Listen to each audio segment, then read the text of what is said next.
Well, it's a special honor for me to be here with you and to accept this role of being a Drucker Fellow. Actually, I really don't feel like I deserve it, but I realize that it carries a responsibility that Peter would be reminding me of today, that as people are recognized for the things that they do, for the things that they accomplished, the ultimate purpose in that is to be an example for others to follow.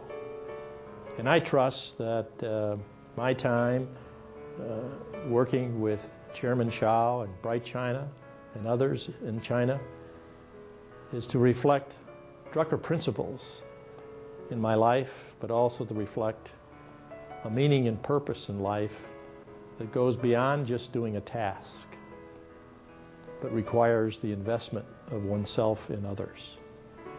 And to be truly a leader that is willing to be a servant leader. One of the benefits I've had in my life is to be mentored by, to have a friendship with, and be advised by Peter Drucker. The principles of Peter Drucker are not simply principles that were relevant to the time in the 20th century when he lived. They're principles that are lasting, and they affect people's lives. It's a great opportunity to be able to learn those principles in China and in Hong Kong through Drucker Academies, in the student unions, in the colleges and universities across China and in Hong Kong. And I hope that the people that are listening to me take advantage of the opportunity to make learning a lifelong experience and to learn more from the wisdom of Peter Drucker. Thank you.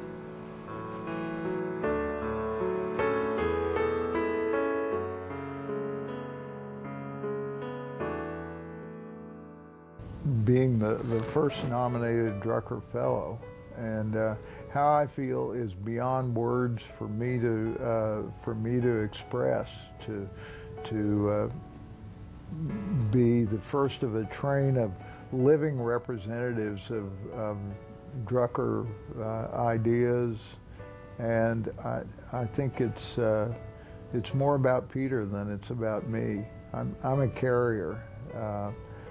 I was once interviewed by a person who developed a biography of Peter Drucker. He interviewed me for 3 hours and used 6 words, which I thought was kind of odd, but I thought the words were the perfect words. The words were, he's the brains, I'm the legs. And I think now that Peter is with us in 10,000 book pages and in the enormous legacy of his writing, that his was the writing and ours is the doing. So I'm proud to represent that idea and grateful, enormously grateful to the Bright China Foundation and to Chairman Shao and to all the people who are involved in this critically important work.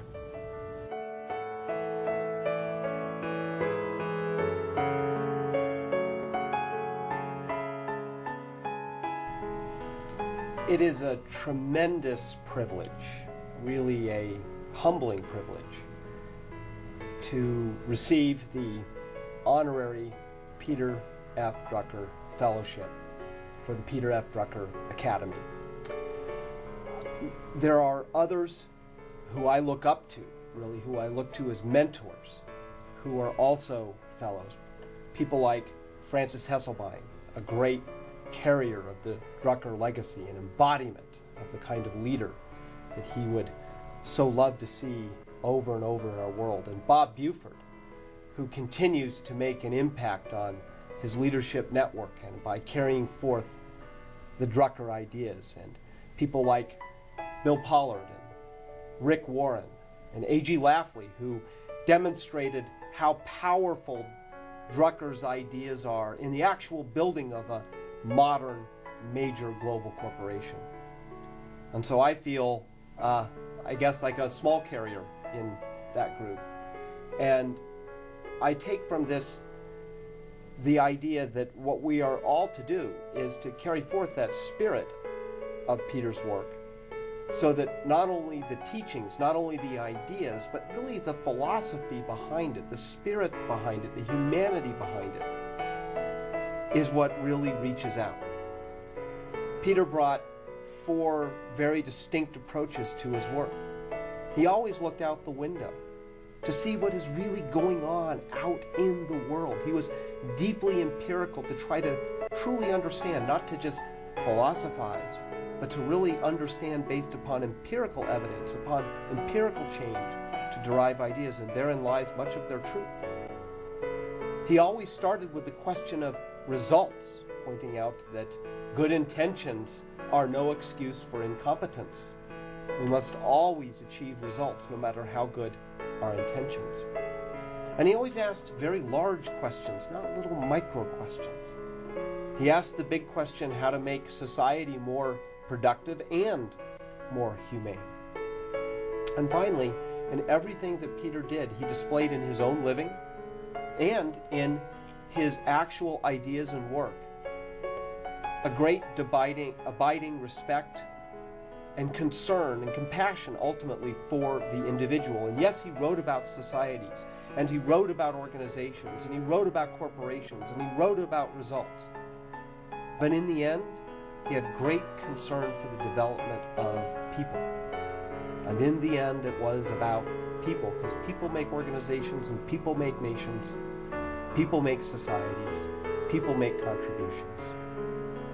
And so, as in this sense of the spirit of Peter Drucker, and amongst these other fellows who I so look up to also as inspirations and as role models, I would hope that the Academy would continue to do its work of helping to build legions, armies of ethical leaders who through their actions embody both the spirit and the teachings of Peter F. Drucker.